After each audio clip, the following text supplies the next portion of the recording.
Hello and welcome to the Firelands Raid Guide. My name is Eliana, and in this video I'll show you all you have to know about Beth'tilac, one of the first encounters you come across in this new raid instance.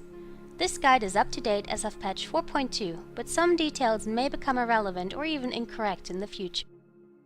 Beth'tilac is a two-phase encounter. For the first phase, you'll have to split up your raid into two teams and deal with a lot of adds, while the second phase is a stationary burn in which you have to kill Beth'tilac before the raid damage becomes overwhelming. We defeated this fight with 2 tanks, 7 healers and 16 DPS, but similar raid configurations may work just as well. Less healers, for instance.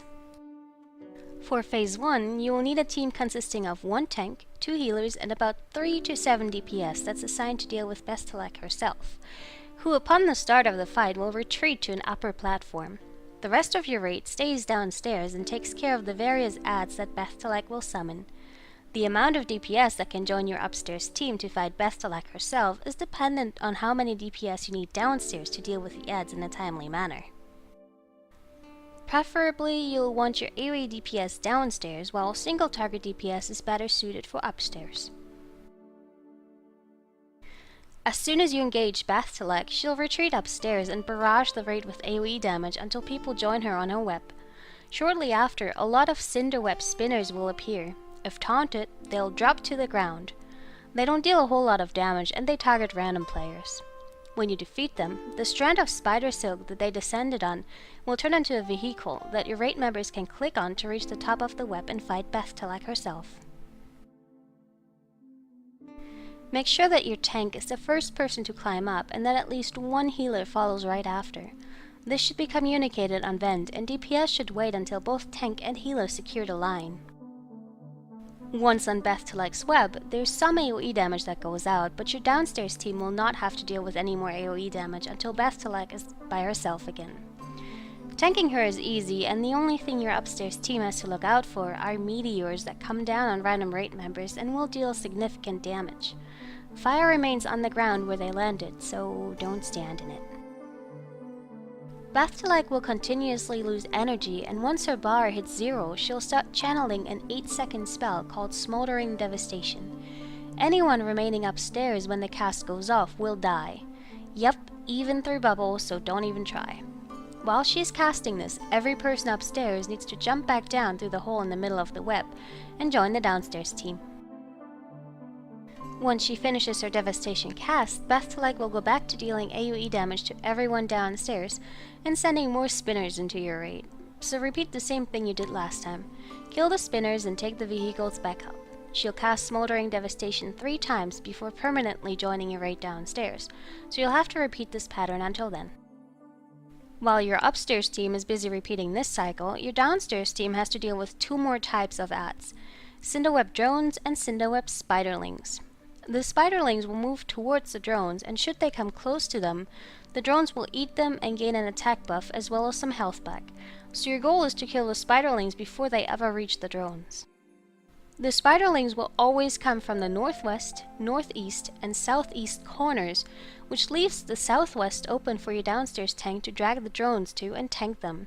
Your AoE DPS should be split up into 3 groups to take care of the approaching spiderlings from each direction. If you have hunters available or other classes that are capable of AoE slows, you should utilize them to maximize the time you have before the spiderlings reach the drones. We assigned 3 DPS to each corner, but you might need more or less depending on the DPS your raid is capable of. All other DPS remaining downstairs should focus on killing the drones. If a drone does not die by the time his energy is depleted, he'll join Beth'tilac upstairs and siphon her energy, giving you less time to DPS her. There will be a constant stream of adds throughout phase 1 even while your upstairs team temporarily rejoins you, so always make sure to kill all adds in a timely manner. Until new spinners appear, your upstairs team should help out with any remaining adds.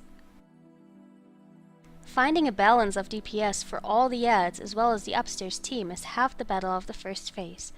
By the time Beth'tilac completes her 3rd devastation, she was at about 80% health for us and we still managed to kill her, but getting her lower in phase 1 would certainly make phase 2 easier. Once Beth'tilac descends after her 3rd devastation, no more adds will spawn.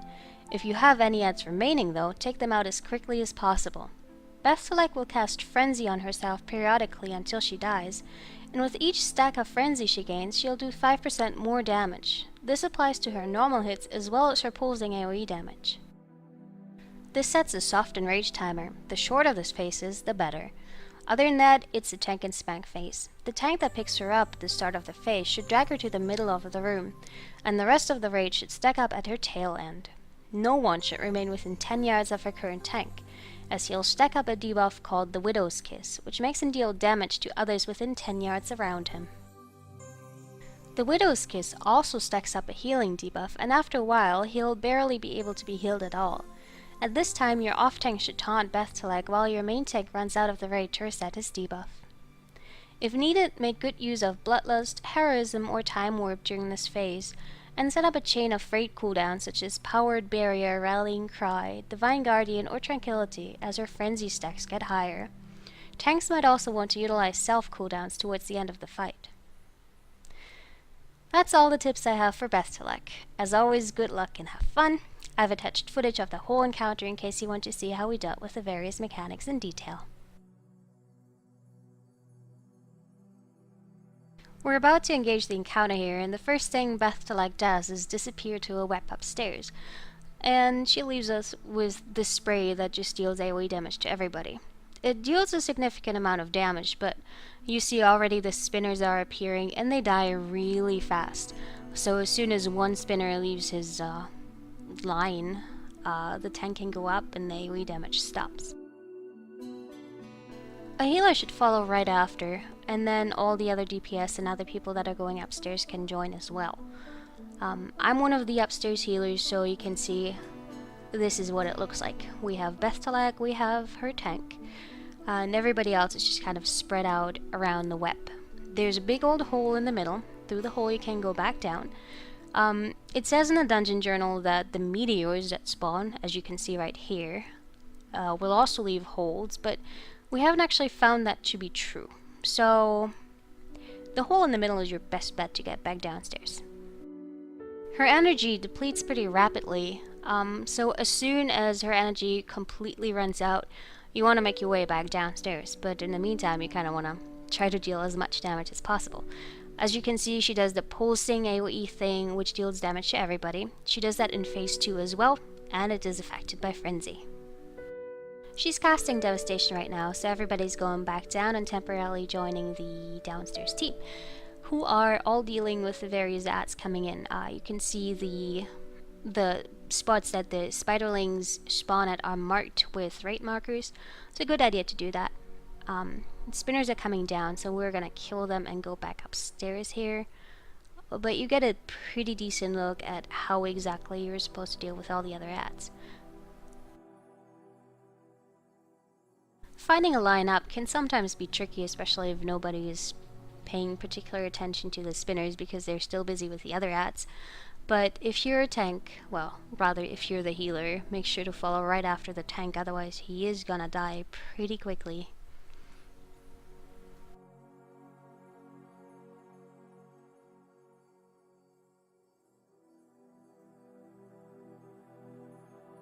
Other than that, this just repeats 3 times in total, and then phase 2 starts, which is where things get a little more interesting.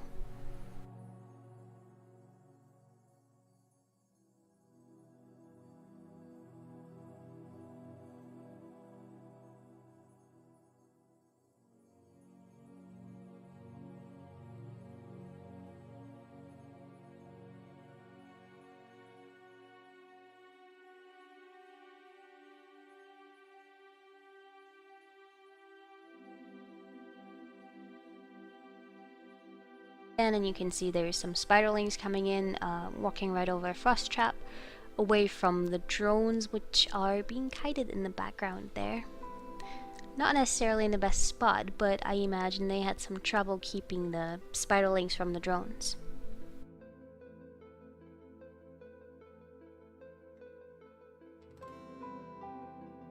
And spinners are back, and we're going back up for the last time.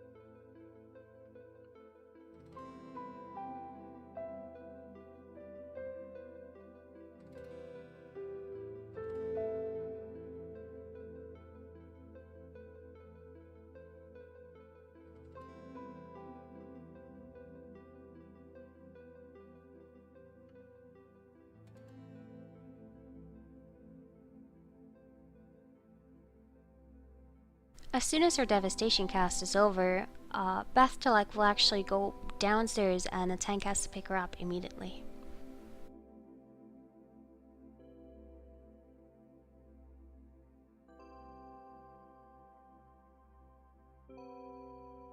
We don't stack up right away here, although we should have, mostly due to the fact that this was our second attempt at this boss. But yes, once she comes down, have all the raids stack up on her tail end, kill all the ads that are still up, especially any spiderlings, because Beth'tilac also eats the spiderlings and gains health back, which is bad, obviously. But yes, stack so you have the best possible way of dealing with all the AoE damage that's gonna go out here, especially if your Beth'tilac is still high on health. And that's basically the whole encounter. Your tanks might have to switch out once or twice for the Widow's Kiss debuff. As you can see, one of our tanks is moving out right here to let this debuff drop off. It really depends on how high their debuff gets though, and they should be able to determine it best by just watching how high it gets. And that's all I got, so good luck and have fun as always.